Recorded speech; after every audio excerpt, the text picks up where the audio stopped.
কোথায় বসেছো? ধুলা লাগবে না? আর এগুলো কি? তুমি রান্না করছো? কি রান্না করছো?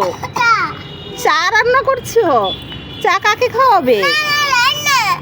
আচ্ছা সালমান রেখে দাও, কাকে খাওয়াবে চা? কাকে চা খাওয়াবে বলো তো? রায়ান বাবু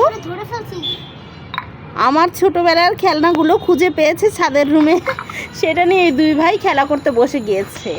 ওদের এই খেলা করা দেখে আমার ছোটবেলার কথা মনে পড়ে গিয়েছে। আচ্ছা তোমরা যে চা বানাচ্ছো, কার জন্য বানাচ্ছো বলো তো? চা বানাচ্ছো, কে খাবে চা? আম্মু আর বাবা। আচ্ছা বলো তো চা বানাতে কি কি লাগে? আচ্ছা আচ্ছা থাক থাক, ওকে চা বানাতে দাও। আদা লাগে চা বানাতে, আর আদা আর মরিচ দিয়ে চা কাকে খাওয়াবে তোমরা?